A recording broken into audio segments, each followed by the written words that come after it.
Welcome to the Mindfuckery podcast, which is featured in FeedSpot's Top 20 Emotional Abuse podcasts. I'm your host, Elizabeth. In here, we explore areas that others fear to tread. We talk about the mindfuck that was your life. We talk honestly about what happened, because, beautiful soul, these honest conversations are key to creating the life you were born to live. I wrote my first book, Finding Lily, sat on a beach in Greece as my marriage was crumbling around me. And my second book, The A to Z of Emotional Abuse, followed as I discovered a new language, words and phrases. My third book, Divorce Matters, has been written to support you through this process, and it's an important part. You can get the closure you need, heal the wounds, and because your divorce matters are important as well, getting all the information you've been told not to ask for. And from here, you can start to create the life you deserve to live. I'm the founder of the Divorce Sanctuary and Wound Talking. I've been a woundologist for over 20 years, working with past life wounds, clearing ancestral trauma, and working with this life wounding. And I'm on a mission to help educate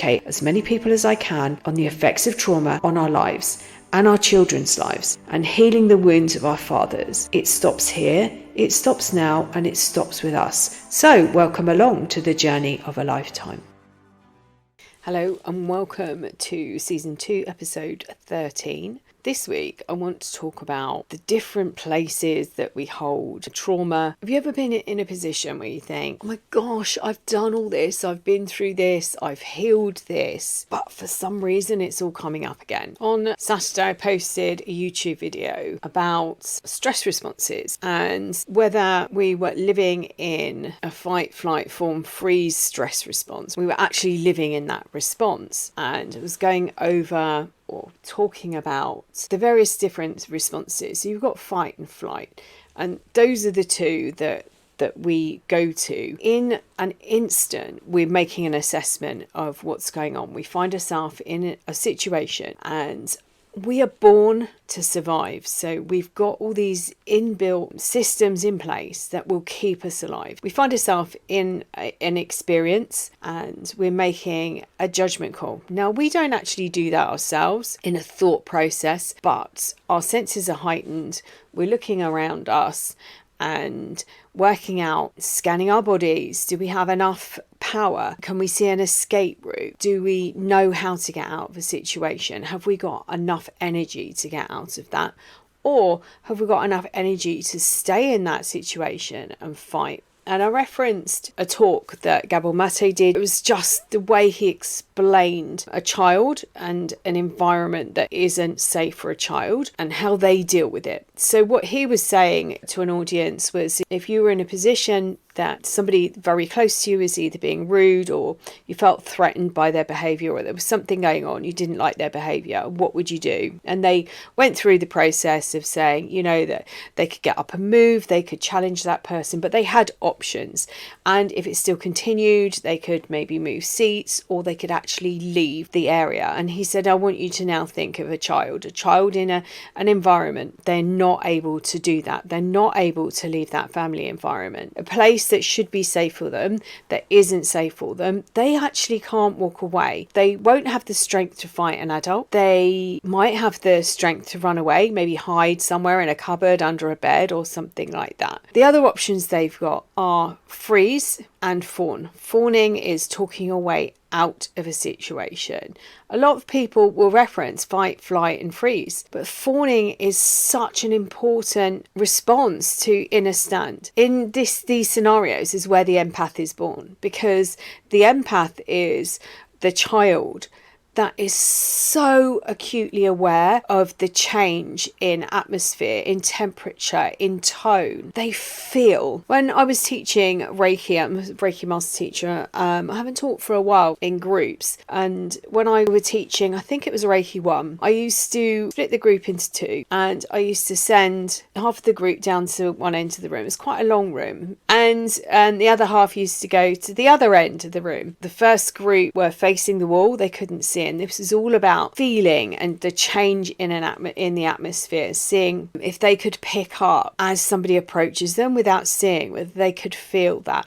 It was actually about protecting their energy, because we then went on to use some techniques to protect our energy. And the other person that they were partnered with would work very slowly. It was very similar to What's the Time, Mr. Wolf. It was just a more spiritual version, I suppose, of that. And they would walk very quietly and very slowly until that person could feel. And then we would practice the techniques of protecting our energy, and then do exactly the same thing again and see how far. And every time when their energy was protected, people would get nearer to them. And this is the empath. This is what the empath does. The empath walks into the room. The empath knows what's going on. The empath can feel the energy within that room, whether it's a good energy or a bad energy, whether it's about to be sucked out of them if they haven't protected their energy. We've all got this ability, but they fine-tuned and honed these skills because they weren't brought up in a safe environment. My belief, that's what I believe. So going back to the YouTube video that I posted on Saturday, which was, have we lived in an unsafe environment, and are we still living in a stress response? When I was doing a little bit of research prior to it, I do a lot of wound work. The wound work I do is the wounds that are held in the body. I do a lot of mind work, not talking therapies, but working with releasing and keeping people out of their heads, because their heads have usually been programmed and reprogrammed and tricked. There's little earworms that have been released over the last 3 or 4 years. I've done loads of research, not loads. I've done some research. I don't want to exaggerate. I've done some research on parasites, lots of different parasites. I call the emotional abuser a parasite, whether they're a narcissist, psychopath, sociopath, just very high up on the narcissistic spectrum. They are parasites. That's what a parasite is. It's a non-entity. What is an emotional abuser? A non-entity. They don't know who they are. They experience their own trauma. They abandon themselves. So they have no identity. They've got lost, and they literally bump around like they're blind, and they can't feel, they can't see, they can't taste, they can't do anything. So they're like an entity. They're like a parasite. They need a host to live off, and that's what they do. They find someone like an all-forgiving empath. I mean, this is why people can't put the two together and say the narcissist and the empath. They find someone who will put up with anything. That's usually the child that has experienced some form of childhood trauma and is all willing to forgive, can see the wounds of another person and wants to heal. And I've got so many different theories around that, because to me, the child that then goes on into these relationships is very possibly the child that couldn't save a parent. They were in a relationship where they were perhaps forced to be the parent in that relationship. They were put in a position where maybe they were led to believe that if they performed in a certain way, they would then get the attention. They might be the scapegoat. Everything was dumped on them. The sins of the family, they took the blame for everything. They might have just played that role of savior, trying to save the parent, because if they're higher up on that narcissistic scale, they are usually the victim in life. So you come out of that relationship on a subconscious level. None of this is conscious. You see the wounds, you feel the wounds, particularly the empath will feel that wound. The abuser higher up on that scale knows. They know how to lay them out and say, oh, look at me, I'm so helpless, I need help, I need saving, please someone help me. And this is something that the empath cannot resist. My belief is partly because they weren't able to save a parent, or they've played that role. It's quite a natural role for them. They get caught up in these relationships that they cannot get out of, again, for lots of different reasons. It could be one of many. One of them, I believe, is that they hung on in a relationship believing that they were going to get the attention, they were going to get the love, they were going to be seen and heard. Because to me, this is all a child wants, is validation. They want to be seen and heard. It will be a wound that's driving the emotional abuser is. And at that point, in some point in their childhood where they decided to abandon, it's like finding an abandoned village. Everyone's run because there's nothing there. That's what they've done to themselves. They don't know who they are now. For whatever traumatic event happened in their life, they abandoned themselves. Now, please don't think that I'm giving them a free pass, because I am not. This isn't about having a get out of jail free card, because if you turn around and say to someone, you're hurting me, your behavior is hurting me, please don't talk to me like that. They know exactly what they're doing. They do know. They know how to manipulate. They know how to get attention. They know on some level what they're doing. So I'm just going to reel this back to what I was talking about before I go off on a tangent. The YouTube video was, were we living from a childhood response? Did we learn a response in childhood and we're now living as an adult in that response? So as I was doing some research, I've spoken a lot about the hippocampus and how it shrinks and how it gets traumatized and stunted. Some of the work that I do is about getting people out of their minds. The minds have been programmed by an abuser. Everything that I do is about being honest. I've been to see counsellors and therapists, and I know it takes a period of time. I remember one of mine saying, I really loved working with him because he used to call me out on stuff. And I was in protective mode at the time. And one day he turned around and he said, well, that isn't actually what you've been telling me all along. This person you've been telling me is amazing. The behaviour that you're describing today isn't amazing behaviour. We can have these honest conversations with ourselves. It might take us a lot longer to be able to have an honest conversation with somebody else, a third party. You can sit down and be really honest with yourself. It might take you a little while to do that, but you can probably do it a lot quicker than you can going into therapy with a counsellor and sit down and tell them exactly what was going on in a relationship. Apart from the fact you've been tricked to believe that there is something wrong with you. Everything that happened to you through the gaslighting, other techniques like triangulation, this trauma, these wounds that you've been given have come through various different routes. So if you've ever thought, oh my gosh, I've done this so many times, why am I back in this place with this situation? Thought I'd got over this. It might be because the wounds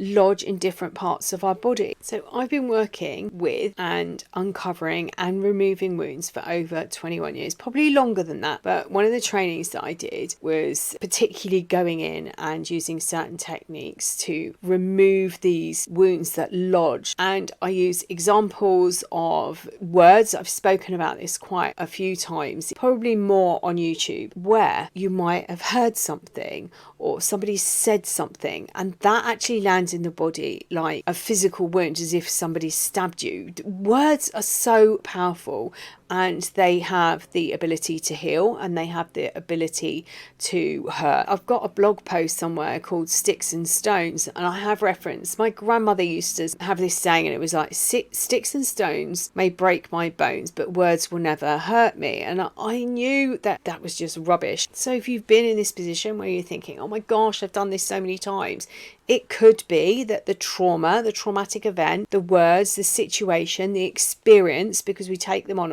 all different levels, are lodged in different parts of your body. I remember experiencing somebody saying something to me. It felt like I was stabbed in the heart. Somebody who I should have been protected by. I could only describe it as venom that came with the words and the attack. It felt like a physical attack on my body. And that is taken on at all levels. I always remember my kids used to watch Sabrina the Teenage Witch, and in one of the programs they were looking for some information and this filing cabinet appeared, and as the drawer opened it went on and on and on and on. It was just so long, and that was how I started to look at the brain. So in an event, it's searching for that file where we've experienced something before, we've heard something before, we've got this feeling somewhere before, and it's referencing. So it's likely that if you have experienced something before, it might be lodged in your body, and there are different parts of your brain. This is why it's so important to stay out of your head. So there are several parts of your brain that respond during trauma. They include your forebrain, which is the prefrontal cortex,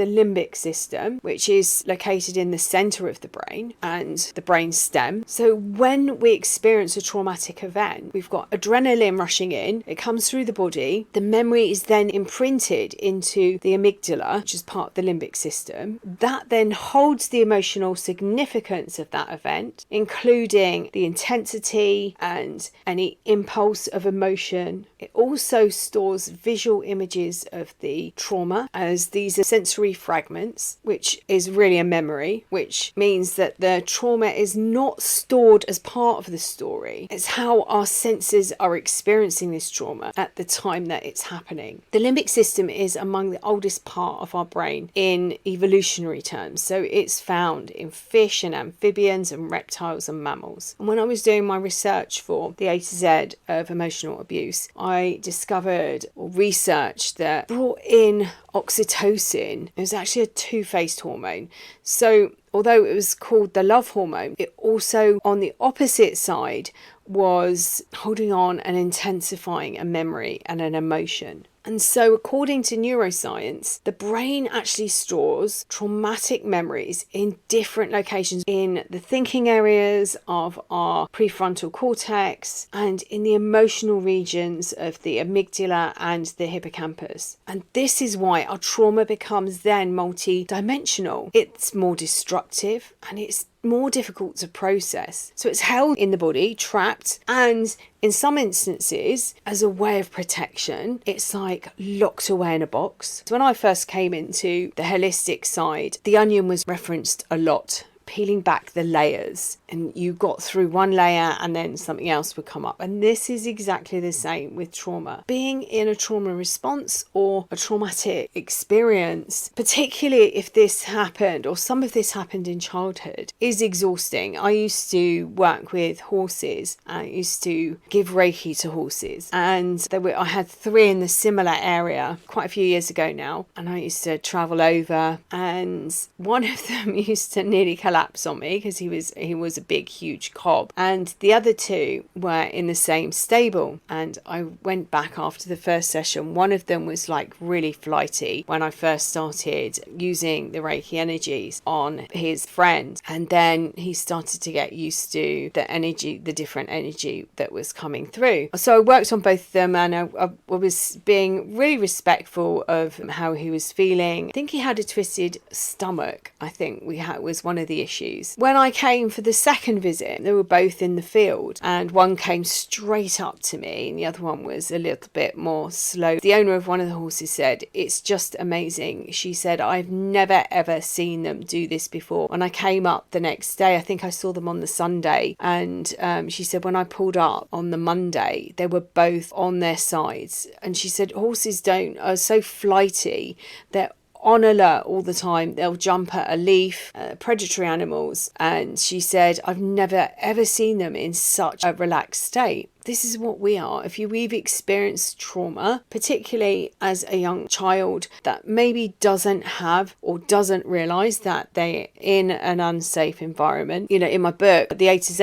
I say we're all a bunch of chemicals. We really, really are. And I also say us being in this theta state for the first 7 to 8 years of life. And I spoke about that quite a lot last week on how I got to that point. And when I was actually, I think it was 12 years ago yesterday that I was on my final day of my theta healing qualification. We live in this theta state, and intuitively I felt people saying, "Oh, we live in it for 7 years." We don't. Some of us live in it slightly longer. If we've learned a way to stay safe, we live in this hypnotic state, it could be a lot longer than 7 years. For others who are emotionally healthy, have been brought up in a really healthy environment emotionally and are safe, they might have come out of that a lot earlier. But for the first 7 to 8 years of our lives, we live in this theta state. It's hypnotic. We're taking on everything as the truth. If we live in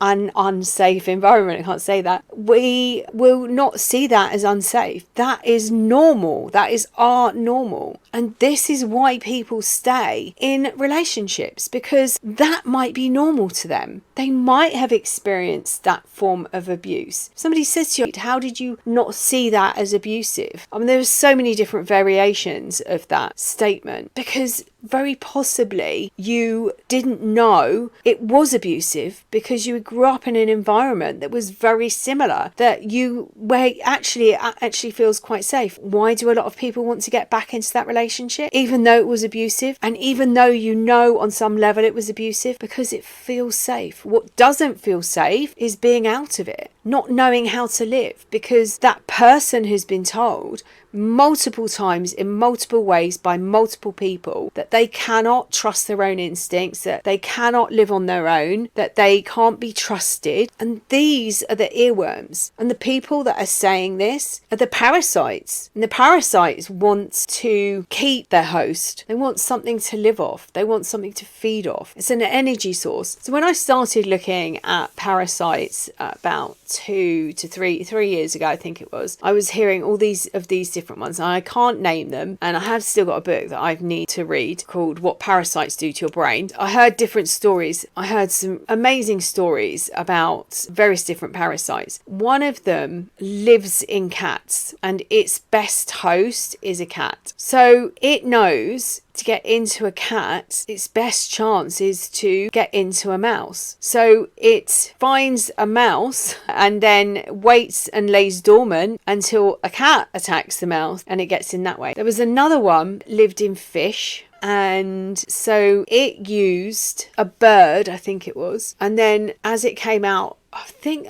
this is right, in the hope that the bird dropping would then land in the water, the fish would eat it. I think that's the right way round. They're just so clever. And if you start to compare the two, the parasite and the emotional abuser, you can really see how they might use other people. This, as I said, trauma is multidimensional. It gets stuck in various different places. So there's partly stuck in your mind. There'll be wounds that are stuck in your body, like physical wounds, but they are emotional wounds. The ultimate host is a bit further along in the food chain, and you are used like the bird and the mouse to get to the ultimate goal. We are multidimensional. We've got so many different elements and so many different faces and so many different parts of us. Another way of looking at this and seeing how multidimensional we are is if you listen to, or if you've got a telephone voice, or do you meet up with people that you've known for a very long time? Perhaps you went to school with them, or